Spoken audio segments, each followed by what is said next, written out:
사도신경으로 우리의 신앙을 고백합니다. 전능하사 천지를 만드신 하나님 아버지를 내가 믿사오며 그 외아들 우리 주 예수 그리스도를 믿사오니 이는 성령으로 잉태하사 동정녀 마리아에게 나시고 본디오 빌라도에게 고난을 받으사 십자가에 못 박혀 죽으시고 장사한 지 사흘 만에 죽은 자 가운데서 다시 살아나시며 하늘에 오르사 전능하신 하나님 우편에 앉아 계시다가 저리로서 산자와 죽은 자를 심판하러 오시리라. 성령을 믿사오며 거룩한 공회와 성도가 서로 교통하는 것과 죄를 사하여 주시는 것과 몸이 다시 사는 것과 영원히 사는 것을 믿사옵나이다. 아멘. 찬송가 90장 찬송하겠습니다.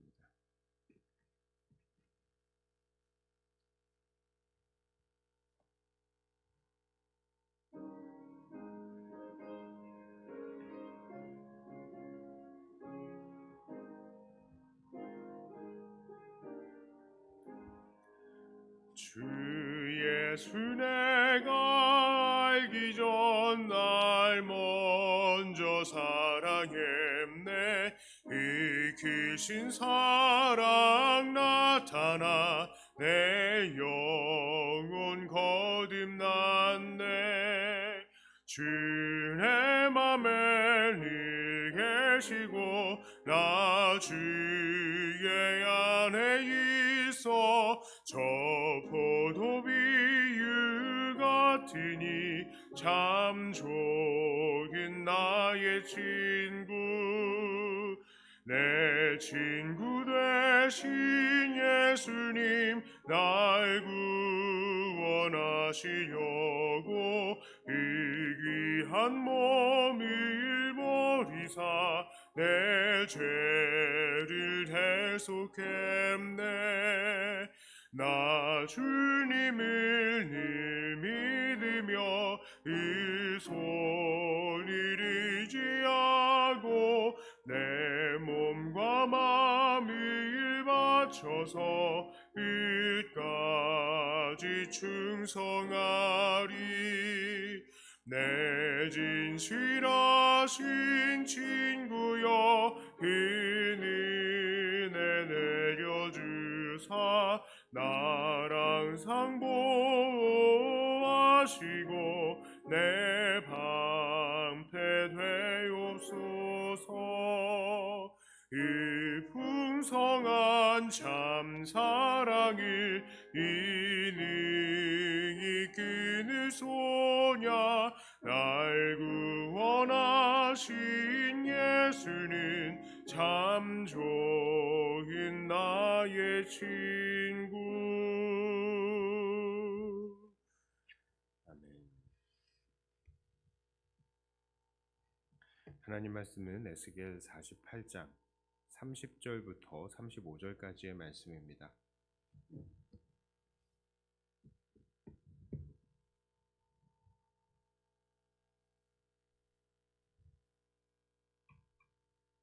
에스겔 48장 30절부터 35절까지의 말씀입니다. 이 말씀을 제가 봉독해 올립니다.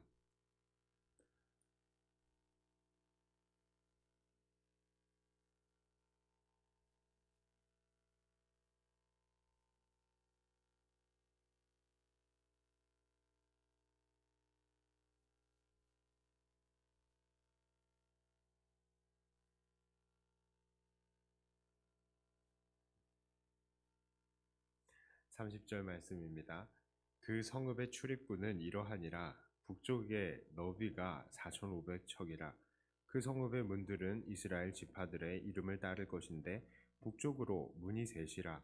하나는 르우벤 문이요 하나는 유다 문이요 하나는 레위 문이며 동쪽의 너비는 4,500척이니 또한 문이 셋이라. 하나는 요셉 문이요 하나는 베냐민 문이요 하나는 단 문이며 남쪽의 너비는 4,500척이니 또한 문이 셋이라. 하나는 시므온 문이요 하나는 이사갈 문이요 하나는 스불론 문이며 서쪽도 4,500척이니 또한 문이 셋이라. 하나는 갓 문이요 하나는 아셀 문이요 하나는 납달리 문이며 그 사방의 합계는 18,000척이라. 그날 후로는 그 성읍의 이름을 여호와 삼마라 하리라. 아멘. 자, 오늘 본문은 에스겔의 마지막 장입니다. 본장은 회복된 이스라엘의 땅이 어떻게 분배돼야 되는지에 대해서 이야기를 하고 있습니다. 그런데 그 내용을 보면 특징이 있습니다. 바로 북쪽에서부터 남쪽까지 거의 일정한 간격을 유지하면서 일괄적으로 배분을 하고 있다는 것입니다. 그런데 그렇게 1절부터 8절까지 지파별로 땅을 나누다가 9절부터는 갑자기 여호와께서 예물을 드리는 땅을 구분하라라고 하십니다. 자, 그리고 그 땅에서도 한가운데 그 쭉 북에서부터 나누다가 이 가운데에서의 그 한가운데 땅에는 성전이 있는 성읍을 세우고 제사장들과 통치자를 위한 땅을 구분해야 한다라고 합니다. 자, 그리고 나서 23절부터 29절까지 또 다시 남쪽으로 내려오면서 계속해서 나머지 지파들에게 땅을 일괄적으로 배분을 합니다. 자, 이것은 무엇을 의미하겠습니까? 바로 하나님께 구분된 성읍은 이스라엘의 한가운데에 있다는 것을 의미합니다. 자, 오늘은 특별히 이 성읍에 대해서 나누어 보기를 원합니다. 오늘 이스라엘에게 명하신 이 성읍, 이것은 어떠한 특징을 가지고 있습니까? 첫 번째로 그 첫 번째 특징은 방금 말씀드렸듯이 이 성읍은 이스라엘의 한가운데에 거한다는 것입니다. 남과 북으로도 보아도 한가운데 있고요. 동과 서로 나누어 보아도 한가운데 있는 것이 바로 이 성읍입니다. 자, 그렇다면 이 성읍의 두 번째 특징을 나누어 보겠습니다. 이 성읍의 두 번째 특징, 이 성읍은 이스라엘에게서 지리적으로도 한가운데에 있지만 심리적으로도 한가운데에 있는 것을 볼 수 있습니다. 자, 이 성읍에는 사방으로 문이 3개씩 총 12개가 나 있습니다. 우리가 오늘 읽은 본문의 내용이에요. 그리고 그 문들은 이스라엘의 지파의 이름을 따라서 세워집니다. 자, 이것이 의미하는 바가 무엇이겠습니까? 그렇습니다. 그 성전은 이스라엘 모든 지파와 연결이 되어 있다는 것입니다. 문이 있다는 것은요, 출입이 가능하다는 것이고 또 소통과 교류가 된다는 의미죠. 그런데 그 문에 지파의 이름까지 있다는 것은 그 각각의 지파들에게 그런 출입과 소통의 권리가 주어져 있다는 뜻이에요. 만약에 우리 백동교회 문이 12개 있는데 하나는 김씨문, 하나는 이씨문, 하나는 윤씨문 이런 식으로 나와 있으면 와, 얼마나 좋겠어. 그런데 나는 PC인데 PC 문이 없어. 그러면은 얼마나 기분이 나쁘겠어요. 예, 그런 식이에요. 지금 이 성전 안에 이 성읍에 문이 각각의 지파별로 있으면서 그 각각의 지파를 하나님께서 품으시고 그들과 교류하신다. 그런 의미죠. 자, 이렇듯 하나님께서는 이스라엘의 지리적으로도 한가운데 계실 뿐만 아니라 심리적으로도 그들 한가운데 계셔서 그들과의 교통을 이루시기를 원하시는 것입니다. 그래서 35절에서는 이렇게 말씀을 하고 있어요. 그 사방의 합계는 18,000척이라. 그날 후로는 그 성읍의 이름을 여호와 삼마라 하리라. 여호와 삼마라는 말의 뜻은 바로 여호와께서 거기에 계시다라는 뜻입니다. 여호와 하나님께서 이스라엘의 백성 가운데에 물리적으로 그리고 심리적으로 한가운데 계시면서 그들과 교제하신다는 뜻입니다. 이 얼마나 영광스러운 일입니까? 그런데 우리 하나님께서는 그 영광스러운 일을 이루어 주신다라고 말씀하시는 거예요. 자, 그런데 이 여호와 삼마의 말씀은 이미 우리에게 이루어진 줄을 믿습니다. 아니, 어떡해요? 지금 우리는 이스라엘을 회복한 것도 아닌데 그 땅에 성읍이 세워진 것도 아닌데 어떻게 이 말씀이 이루어졌습니까? 자, 오늘 우리는 이 말씀이 상징이다라는 것은 아예 진작부터 알고 있었습니다. 자, 이것이 그저 물리적으로 진짜 일어나야 하는 일이라고 한다면 오늘날 우리들 예수 믿는 이 혈통적으로는 이방인들에게는요, 이 말씀은 아무런 상관이 없는 거예요.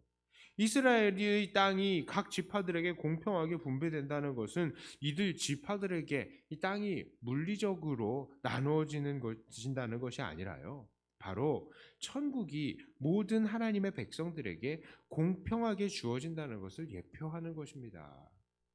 이게 그래서 중요한 거지. 만약에 물리적으로 정말로 이스라엘의 민족적으로 땅을 회복해야 된다라고 한다면 우리에게는 아무 상관이 없는 거죠. 그리고요, 지금 이스라엘의 지파들이 나눠져 있습니까? 아니요, 그거 다 없어졌어요. 자, 또한 그 나라 한가운데에 성읍이 위치해 있는 것과 이 성읍의 12문이 상징하는 것도 하나님께서 모든 택한 백성들의 한가운데에 거하시며 그들과 교제한다는 것을 말하는 것입니다. 자, 이러한 상태를 여호와 삼마라고 했는데요. 자, 이 여호와 삼마가 우리에게 어떻게 이루어져 있습니까? 바로 예수 그리스도를 통해서 이루어졌죠. 우리 예수님의 다른 이름이 무엇입니까? 바로 임마누엘입니다. 임마누엘. 그런데 임마누엘 무슨 뜻이죠? 바로 하나님께서 우리와 함께 계시는 하나님 임마누엘이잖아요. 이게 바로 여호와 삼마의 다른 이름이라고도 할 수 있는 것입니다. 이 여호와 삼마의 예언은 임마누엘이신 예수님을 통해서 우리에게 성취가 된 것이에요. 바로 우리는 이런 예수님으로 인해서 마음에 하나님의 성읍, 즉 새 예루살렘을 둔 하나님의 백성들이 된 것입니다. 자, 그렇다면 오늘 이렇게 임마누엘 예수님으로 인해 이 말씀이 성취되었다는 것을 아는 우리들은 어떻게 살아야 하겠습니까? 자, 우리는 우리 하나님께서 우리 안에 계신다는 것을 감사하며 이것을 누리면서 살아야 됩니다. 어떻게 누려야 됩니까? 바로 경외함과 감사함으로 누려야 하는 것입니다. 자, 우리가 아는 구약의 하나님은 사실은 너무나 거룩하셔서 우리가 범접할 수 없었습니다. 그 앞에서 행동 하나 잘못하고 말 한마디 잘못했다가는 그냥 죽을 수밖에 없었던 것이 바로 우리들 사람들의 입장이었던 것이죠. 그런데 그런 하나님께서 우리 안에 거하시고 계십니다. 우리 안에 거하실 뿐만 아니라 우리와 소통하시고 교제하시며 우리를 인도하시고 계십니다. 이것은 사실 구약 사람들의 입장에서 본다면 말도 안 되는 일이에요. 그런데 그런 말도 안 되는 일이 예수님으로 인해서 우리 안에 일어난 것입니다. 그러니 우리는 경외할 수밖에 없는 겁니다. 있을 수 없는 일이 우리에게 일어났으니, 원래는 용납될 수 없는 일이 용납되었으니 우리는 이 하나님을 두려워하며 늘 하나님 앞에 엎드려야 하는 것입니다. 그리고 우리의 삶을 거룩하게 하나님께 구분해 드리도록 날마다 노력해야 되는 것이죠. 우리가 범죄하는 그 현장마다 우리는 하나님을 두려워하면서 우리를 절제해야 하는 것입니다. 그 어미하신 하나님이 다른 곳도 아니라 우리 안에 거하시고 계시기 때문입니다. 자, 그러나 우리는 두 번째로 하나님이 우리 안에 거하신다는 사실에 감사할 수밖에 없습니다. 그 어미하신 하나님께서 예수 그리스도를 통해서 우리를 용납해 주셨기 때문입니다. 원래대로라면 정말 그대로 다 죽어야 할 우리들을 불쌍히 여기시고 용서하시고 참아주시며 우리 안에 여호와 삼마로 임마누엘로 함께 계시기 때문입니다. 자, 이제 말씀을 마칩니다. 에스겔 선지자를 통하여 하나님께서는 패역한 이스라엘이 나라가 멸망하는 그 순간까지 그리고 멸망한 그 이후에도 회개하지 않는다는 것, 그거 지적하셨죠. 에스겔을 통해서 다 얘기하신 것이잖아요. 자, 그러나 그럼에도 불구하고 그들을 구원하시고 그 마음 가운데 새 마음과 새 영을 허락하시고 그들 가운데 성전으로 그리고 거룩한 성읍으로 함께 계시겠다라고 약속을 하신 것입니다. 이게 에스겔의 주 내용이에요. 이 내용이 바로 에스겔 전체의 메시지인 것입니다. 그렇습니다. 하나님은 어미하신 심판의 하나님이시지만 그의 백성을 사랑하시고 용서하시고 그 안에 거하시는 사랑과 은혜의 하나님이시기도 하십니다. 그러므로 우리는 이 하나님을 경외하시며 감사와 사랑으로 반응하면서 경외와 사랑, 경외와 감사, 자 이렇게 반응하면서 늘 하나님을 기쁘시게 하는 그런 삶을 살아들이시는 저와 여러분들이 다 되시기를 주님의 이름으로 축복합니다. 기도합니다. 하나님은 여호와 삼마로 임마누엘로 오늘 우리 가운데 함께 계신다는 것을 다시 한번 깨달았습니다. 하나님, 우리들은 너무나 죄악되고 너무 우리 안에 계신 하나님을 아무렇지도 않게 생각했습니다. 그리하여서 우리의 말과 행동이 죄악되고 또 하나님 앞에 방자했던 것을 우리가 자제하지 못하고 있었음을 고백합니다. 그러나 하나님, 우리 안에 계신 하나님은 지극히 높으신 하나님, 어미하신 하나님, 심판의 하나님이신데 우리가 이 하나님을 함부로 하는 죄 이제는 다시 범하지 않게 하여 주시고 하나님 앞에 정말 경외의 자세로 엎드리는 우리들이 되게 하여 주시옵소서. 뿐만 아니라 그 어미하신 하나님이 우리 안에 계신다는 것 감사하며 정말 사랑과 감사로도 반응하는 우리가 되게 하여 주시옵소서. 이것이 우리의 삶에 참 균형이 있어야 될 것입니다. 경외와 감사가 우리 안에 늘 함께 균형을 이루며 하나님께서 기뻐하시는 아름다운 성전의 모습을 만들어가는 우리들이 되게 하여 주시옵소서. 하나님을 너무 두려워해서 멀리하지 않게 하시고 하나님 앞에 감사하며 엎드리며 늘 주님께서 기뻐하시는 삶의 열매들로 하나님께 아름다운 제사를 올리는 우리들이 되게 하여 주시옵소서.